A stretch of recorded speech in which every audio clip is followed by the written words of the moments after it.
Hello students, welcome back. कैसे हैं आप सभी? उम्मीद करता हूं बहुत अच्छे होंगे, खुश होंगे। माय डियर स्टूडेंट्स, अगर आप बिहार बोर्ड से 11th की तैयारी कर रहे होंगे तो इस वीडियो में मैं 11th का चैप्टर नंबर 5 जो कि नाम है the scientific point of view, उनका ऑब्जेक्टिव क्वेश्चन मैं एक्सप्लेन करूंगा। आपको पता है आपके एग्जाम में ऑब्जेक्टिव क्वेश्चन पूछा जाएगा, तो ग्रामर और बुक दोनों से आएगा। तो इस वीडियो में, जो आज का वीडियो मैं शूट कर रहा हूं, आपको मैं बता रहा हूं, इनमें मैं बुक से आपको बुक का चैप्टर नंबर 5, मैंने बाकी चैप्टर का भी ऑब्जेक्टिव डालूंगा और दिया भी हूं। तो इस चैप्टर में, इस बुक वीडियो में मैं आपको साइंटिफिक पॉइंट ऑफ व्यू यानी कि चैप्टर नंबर 5 का ऑब्जेक्टिव टाइप क्वेश्चंस को एक्सप्लेन करूंगा। माय डियर स्टूडेंट्स, आपके एग्जाम में अगर इस चैप्टर से क्वेश्चन अगर डालेगा तो मैं आज जो लगभग 30 क्वेश्चन, 25 से 30 क्वेश्चन अगर मैं इसमें एक्सप्लेन करूंगा तो उम्मीद कीजिए 110% कि इस वीडियो से बाहर एक भी क्वेश्चन नहीं आएगी। और ये भी विश्वास के साथ कहूंगा कि मैं अपने वीडियो में साथ साथ आपको याद करा दूंगा। आगे से अलग से कुछ भी पढ़ने की जरूरत नहीं पड़ेगी, एक बार भी रिवाइज करने की जरूरत नहीं पड़ेगी। बस मेरे साथ गुनगुनाते रहिए और देखिए मैं कैसे आपको याद करवा लेता हूं। चलिए, तो लास्ट तक देखते रहिएगा और कैसा लगा, कितना सही आपने बना रहा है, उतना कमेंट करके भी मुझे बताइएगा। चलिए स्टार्ट करते हैं। JBS Haldane, JBS Haldane was born in dot dot dot in Oxford. Oxford में जेबीएस हेल्डन का जो जन्म हुआ तो कब हुआ, डेट ईस्वी पूछ रहा है, ईयर 1921 को, 1964 को, 1892 को या 1889 का, कब? तो इसका आंसर होगा 1892 को जेबीएस हेल्डन का जन्म हुआ था। और आपको पता है कि the scientific point of view is written by, ये जो चैप्टर है साइंटिफिक पॉइंट ऑफ व्यू किनके द्वारा लिखा गया है? जेबीएस एजी गार्डिनर, जेबी सॉ और जेबीएस हेल्डन और डब्ल्यू.बी. येट्स। अभी तो आपने पढ़ा है साइंटिफिक पॉइंट ऑफ व्यू का चैप्टर स्टार्ट कर रहा हूं और उनमें इनका जो जन्म है जेबीएस हेल्डन का 1892, इसका मतलब है जेबीएस हेल्डन में होगा, तो जेबीएस हेल्डन इसका बी नंबर आंसर सही है। नेक्स्ट क्वेश्चन है आपका, according to the scientist a case disease is. अब आपको पता है कि according to the scientist, scientist के according in this chapter, scientist के अकॉर्डिंग जो डिजीज होने का जो केस है, क्या ये अच्छा है या बैड है या क्यूरेबल है, तो क्या है?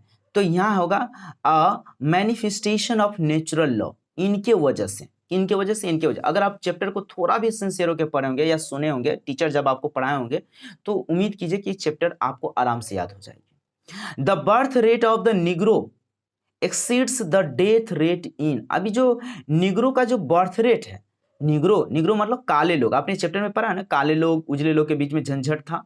तो निग्रो लोग का जो बर्थ रेट है एक्सीड्स करता है डेथ रेट से। कहां पर? वेस्ट कोस्ट ऑफ अफ्रीका या districts of the southern state या नन ऑफ दीज? नहीं, west of west coast of Africa, west coast of Africa. My dear students, the Negro live healthily and the breed rapidly। ये जो Negro जो जीवन जीते हैं स्वास्थ्य एंड जो ब्रीड होता है, ब्रीड मतलब होता है प्रजनन, बढ़ना, रैपिडली मतलब बहुत तेजी से बढ़ना। कहाँ, किस जगह पर? Districts of the southern states या अफ्रीका या वेस्ट कोस्ट ऑफ अफ्रीका या नॉन ऑफ दीज। आपको पता है इस एरिया में इसके लिए सबसे बेहतर जगह माना जाता है अफ्रीका का वेस्ट कोस्ट भाग। नेक्स्ट क्वेश्चन है आपका, we do not care whether are believes are rational when. कब? हम लोग केयर नहीं करते वेदर को, हमारा विश्वास है। आर रेशनल वेन कब? वी हैव साइंटिफिक माइंड होते हैं, या वेन वी आर एथिस्ट होते हैं, या we are emotional about subject, या ऑल ट्रू? नो, इसका ज्यादातर आंसर होने का we are emotional about subject. आपको क्या लगता है क्या सही होना चाहिए? मेरे अकॉर्डिंग यही सही है और यही सही होगा, आप अपना अपना मिला लीजिएगा। नेक्स्ट क्वेश्चन है, मैंने अपने नोटबुक पर लिखा है और आपके लिए लेकर के आया हूं। देखो हैंडराइटिंग सही है या नहीं, आप लोग को भी मुझसे भी बेहतर हैंडराइटिंग के साथ एग्जाम हॉल में फेस करना है, ध्यान रखिएगा। नेक्स्ट क्वेश्चन है 7 number, I dot dot was a versatile genius. ये जो मैं हूं या मैं था, वर्सटाइल जीनियस, ये व्यक्ति कहने वाले कौन था? ये मैं किसके लिए बोला जाता है? A G Gardiner, W B. Yeats, G B Shaw है, जेबीएस हेल्डन। ये जीनियस मतलब वो व्यक्ति होते हैं जिनको अलग अलग सब्जेक्ट का, अलग अलग हर विभाग का ज्ञान, नॉलेज होता है, अलग अलग क्षेत्र का नॉलेज रखता है, उन व्यक्तियों को जीनियस कहा जाता है। तो इसी चैप्टर में इसका चर्चा चला था, जो कि जेबियस हेल्डन के बारे में, क्योंकि वो जूलॉजी पर कैम्ब्रिज में, अपने देश में स्टैटिक्स कोलकाता में भी पढ़ाए थे, अलग अलग सब्जेक्ट पर वो शोध करते थे, अलग अलग सब्जेक्ट का प्रोफेसर रह चुके थे, तो और एडिटर भी रह चुके थे, आपने पढ़ा भी होगा। Who among the following was the reader in biochemistry in Cambridge? मैंने बोला ना, ये तो जीनियस व्यक्ति थे। कौन? J B S Haldane, WBS, GB Shaw, AG Gardiner. J B S Haldane की बात करें। A large number of American hold that a Negro is daughter to the white man। एक बात बताइए, ये जो अमेरिका का जो जब सबसे ज्यादातर जो संख्या है वो होल्ड किए हैं क्या? The negro is daughter to the white man, inferior या सुपीरियर? आपको पता है इंफीरियर मतलब होता है तुच्छ, नीचे, सुपीरियर मतलब अपर, अपने आप को बड़ा, सिमिलर, समानता, इक्वल, बराबर, ऐसा तो है नहीं भाई। 9 नंबर का आंसर क्या होगा? 9 नंबर का होगा इंफीरियर। ज्यादातर ये बात को पकड़े हुए थे कि ये हमसे इंफीरियर है व्हाइट मैन के तुलना में, black man. Sant Paul thought the world was largely ruled by. Sant Paul कौन है? बस उन्हीं लोग के बीच का एक व्यक्ति है अमेरिका का। तो ये कौन थे? ये क्या कहता है? डिमोन्स होना, या गुड स्पिरिट, या ऑल ऑफ ट्रू, या इंडस्ट्रियलाइजेस्ट? क्या ये इंडस्ट्रियलिस्ट है? डिमोन्स थे या गॉड? यह कहता संत पॉल सोचते थे world was largely ruled by डिमोन्स, ये कोई भगवान वहां नहीं चला रहे हैं। इसके बाद कहता है dot dot was the professor of statics at the Indian statistical institute इन कलकत्ता। यानी कौन थे ये व्यक्ति जो प्रोफेसर थे, जो स्टैटिक्स पढ़ाते थे कलकत्ता विश्वविद्यालय में, स्टैटिक का, भारतीय स्टैटिकल इंस्टीट्यूट इन कलकत्ता? कौन थे? R K Narayan, Siddharth Chaudhary, J B S Haldane, R Narayan. J B S Haldane, अभी तो मैंने पढ़ा है कि जीनियस इसको क्यों बोला जाता है, आपको पता चल गया आपको।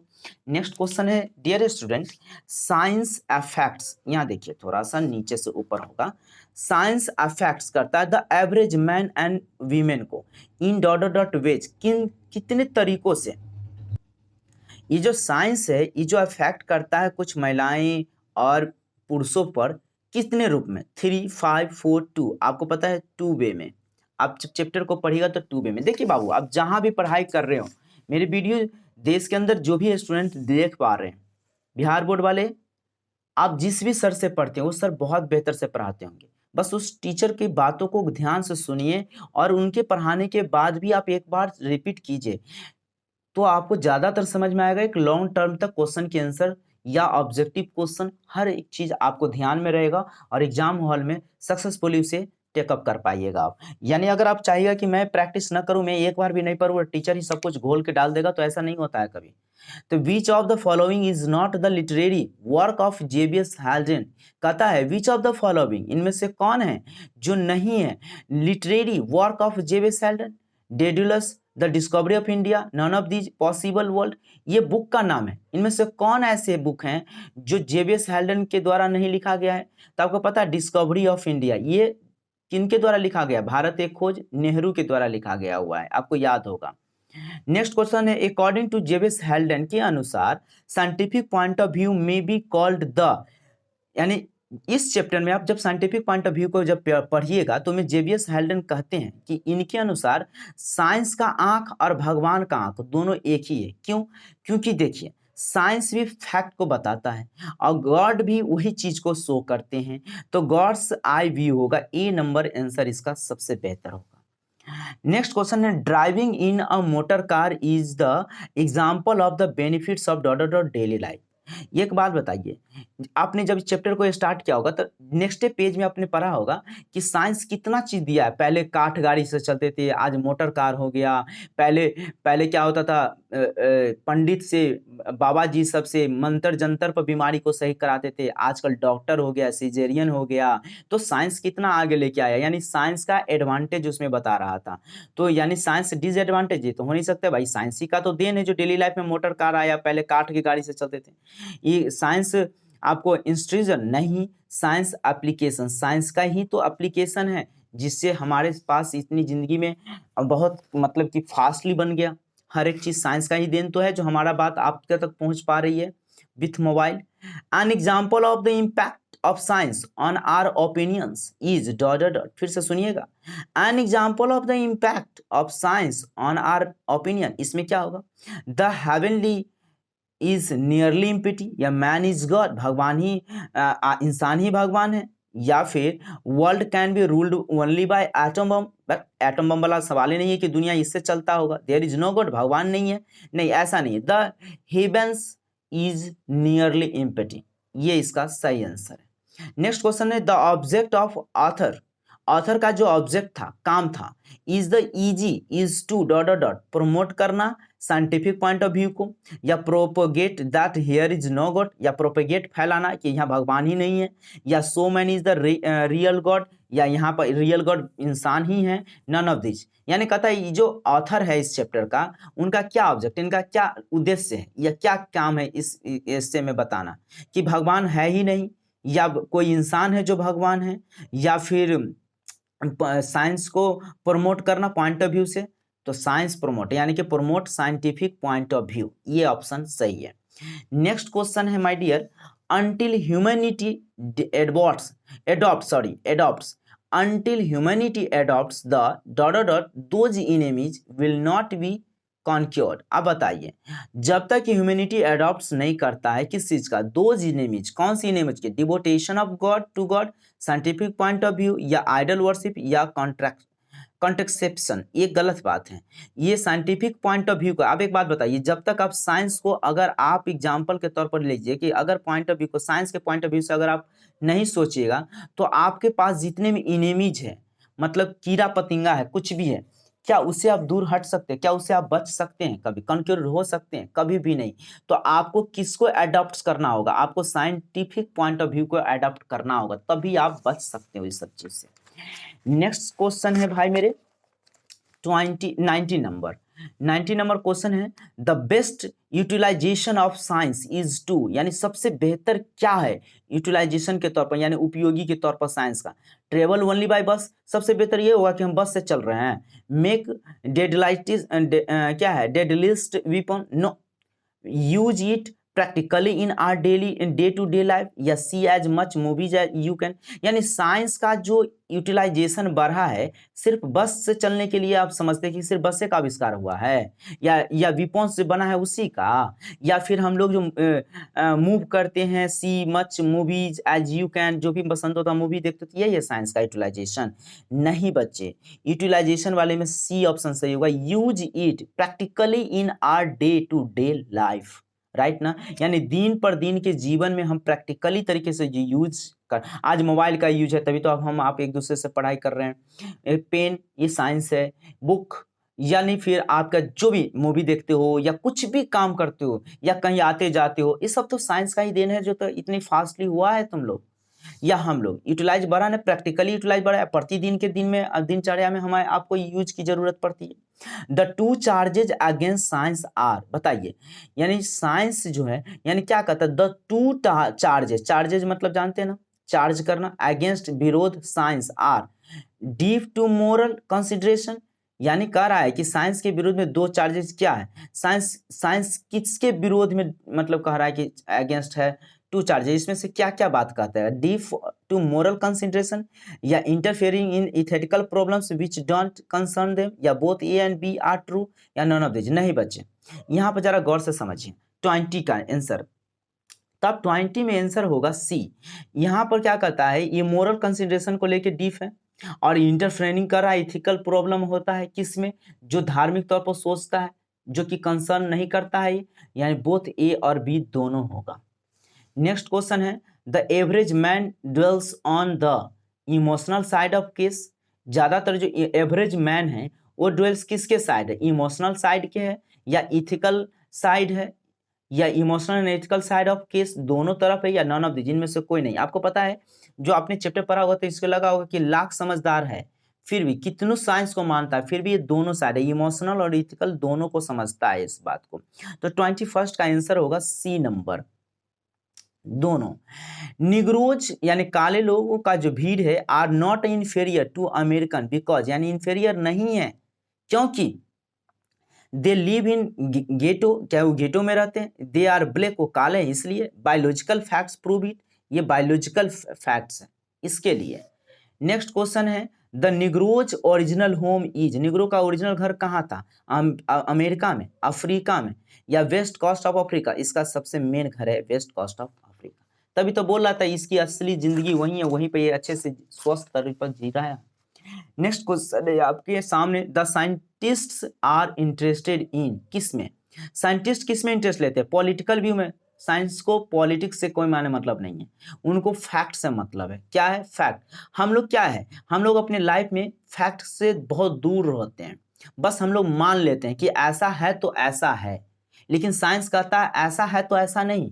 वो फैक्ट को तलाशता है, सर्च करता है, वो उसमें रिसर्च करता है, सच को पकड़ने की कोशिश करता है। तो फैक्ट से उसको काम है, उसको पॉलिटिकल, एथिकल यानी या धार्मिक तौर पर सोचना है, इमोशनल तौर पर। साइंस इमोशनल, एथिकल या पॉलिटिकल उससे कोई माने मतलब नहीं है, साइंस फैक्ट को पकड़ता है। नेक्स्ट है, the death rate of the Negroes exceeds the birth rate, यानी कि बर्थ रेट से जो डेथ रेट का जो एक्सीड्स होता है साउथर्न टाउन्स में, all though through the north, या बोथ ए एंड बी, या नॉन ऑफ दीज। आप 25 का आंसर बताएंगे तो इसका सही होगा बी, सी नॉर्थ, यानी बोथ क्या नाम का था, साउथर्न टाउन्स और ऑल थ्रू द नॉर्थ, यानी ए एंड बी दोनों।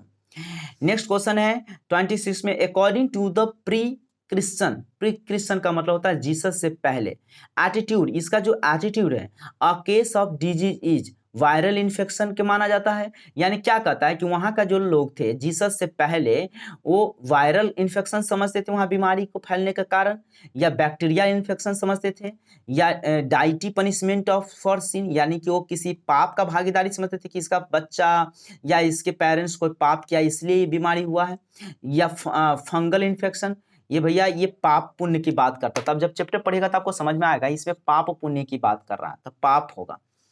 The first step in return to nature would be to, पहला स्टेप क्या है रिटर्न होने का? नेचर।